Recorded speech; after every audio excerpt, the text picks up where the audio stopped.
Hi friends, welcome to NS hand embroidery. ఇంకో అందమైన blouse డిజైన్ని నార్మల్ నీడిల్తో ఏ విధంగా చేయాలో చూపిస్తాను. మీలో ఎవరికైనా యారీ డిజైన్ పేపర్స్ లేదా బుక్స్ కానీ కావాలని అనుకుంటే స్క్రీన్ పైన కనిపిస్తున్న నెంబర్కి వాట్సాప్ చేయండి.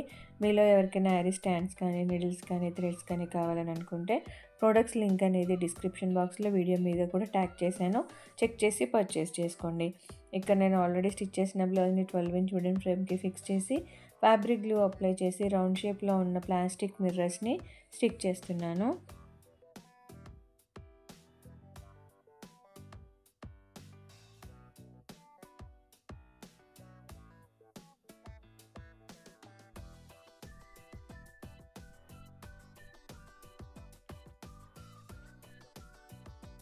ఈ టాప్ సైడ్లో ఏమో ఫ్యాబ్రిక్ గ్లూ అప్లై చేసి డైమండ్ షేప్లో ఉన్న గ్లాస్ మిర్రర్స్ని స్టిక్ చేసుకోవాలి.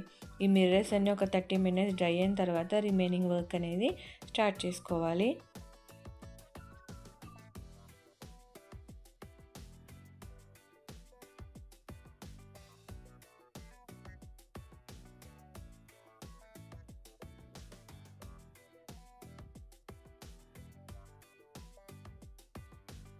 ఈ మిర్రర్స్ అన్ని డ్రై అయ్యేలోపు నేను normal needle number 1 silk thread 2 lines తీసుకొని ఇక్కడ ఒక ఫస్ట్ లైన్ పింక్ కలర్ థ్రెడ్తో చైన్ స్టిచ్ అనేది స్టిచ్ చేస్తున్నాను.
ఇలా ఫస్ట్ లైన్ చైన్ స్టిచ్ వేసుకున్న తర్వాత second line same 4 lines thread తీసుకున్నాను. అంటే 2 lines మనం నీడిల్లో పెడితే 4 lines అవుతుంది. తర్వాత ఇక్కడ ఓన్లీ కాడ స్టిచ్ లాగా స్టిచ్ చేస్తున్నాను. ఫస్ట్ ఇది చైన్ స్టిచ్ వేసుకున్నాము, సెకండ్ లైన్ ఏమో కాడ స్టిచ్ చేస్తున్నాను.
తర్వాత ఇంకొక లైన్ జరీ థ్రెడ్ 2 lines తీసుకొని చైన్ స్టిచ్ అనేది వేస్తున్నా. 2 lines అంటే ఒక లైన్ మనం నిడిల్లో పెట్టి ఆ 2 jointsని నాట్ వేసుకోవడం. ఆ విధంగా 2 lines అయ్యింది. సో ఇక్కడ చైన్ స్టిచ్ అనేది వేస్తున్నాను.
ఇలా ఇక్కడ చైన్ స్టిచ్ వేసుకున్న తర్వాత పైన హాఫ్ సర్కిల్స్ లాగా వేసుకున్నాం కదా, అక్కడ కూడా చైన్ స్టిచ్చే వేస్తున్నాను, కానీ సింగిల్ లైన్ జరీ థ్రెడ్ తీసుకున్నాను.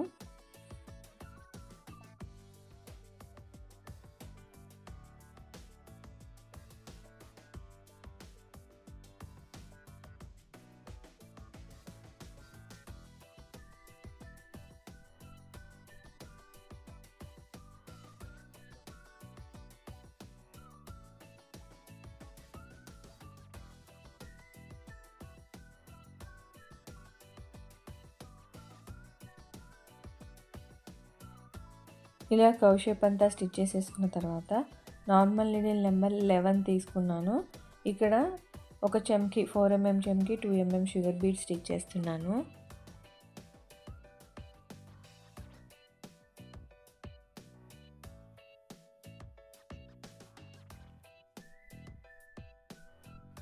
ఈ టాప్ సైడ్ ఏమో 2 mm షుగర్ బీడ్స్ ఒక 4 mm చెమ్కి 2 సైడ్స్ స్టిచ్ చేసుకోవాలి. Right side left side 2 mm sugar beads ఒక 4 mm చెమ్కి, కిందేమో ఒక చెమ్కి ఒక 2 mm షుగర్ బీడ్ని స్టిచ్ చేసుకోవాలి.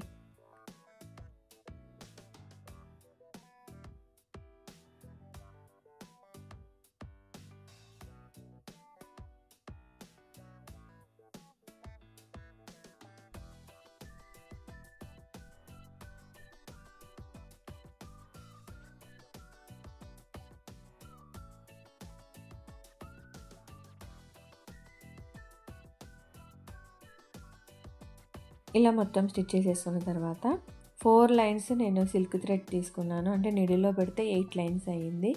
ఈ మిర్రర్ మీద నుంచి మనం కాడ స్టిచ్ చేసుకుంటాం కదా, ఆ విధంగా ఈ మిర్రర్ మీద వచ్చేటట్టు, అంటే జస్ట్ 1 లైన్ మనం దీని మీద బార్డర్ లాగా కాడ స్టిచ్ చేస్తున్నట్టు స్టిచ్ చేసుకోవాలి.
ఇలా స్టిచ్ చేసుకున్నప్పుడు మనకి మధ్యలో ఉన్న రౌండ్ షేప్, అంటే మధ్యలో రౌండ్ షేప్ లాగా కనిపించాలన్నమాట. ఆ షేప్ అవుట్ అవ్వకుండా స్టిచ్ చేసుకోవాలి. ఇంకొక మిర్రర్నేమో గ్రీన్ కలర్ థ్రెడ్తో, ఇది కూడా నేను 4 లైన్స్ తీసుకున్నాను. నీడిల్లో పెడితే 8 లైన్స్ అయ్యింది. దీని మీద కూడా మనం సేమ్ కాడ స్టిచ్ లాగా స్టిచ్ చేసుకోవాలంటే ఆల్టర్నేటివ్గా కలర్స్ మార్చుకుంటూ స్టిచ్ చేసుకున్నాం. ఒకటి పింక్ అయితే ఒకటి గ్రీన్ కలర్ థ్రెడ్తో మిర్రర్స్ని స్టిచ్ చేసుకోవాలి.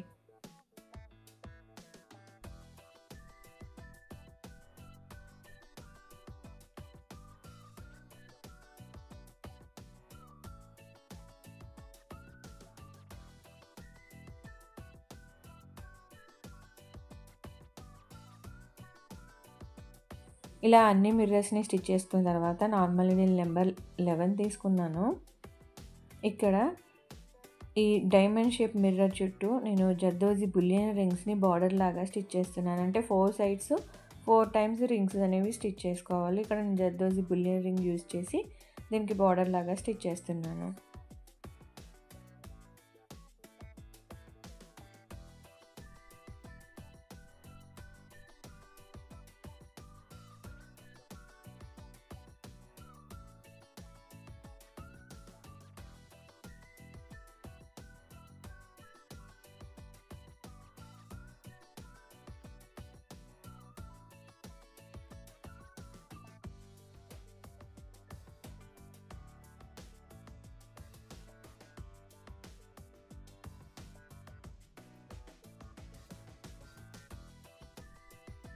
సేమ్ ప్యాటర్న్ని ఫాలో అయిపోతూ నెక్ చుట్టూ హ్యాండ్స్కి బార్డర్ లాగా స్టిచ్ చేసుకున్నాం అనుకోండి. ఆల్రెడీ స్టిచ్ చేసిన బ్లౌజ్ మీద నార్మల్ నీడిల్తో ఆరీ లుక్ ఉండే mirror work blouse design ready అయిపోతుంది. మీకు ఈ వీడియో నచ్చితే లైక్ చేయండి, షేర్ చేయండి, ఛానల్ని సబ్స్క్రైబ్ చేసుకుని బెల్ సింబల్ తప్పకుండా క్లిక్ చేయండి. Thank you for watching friends.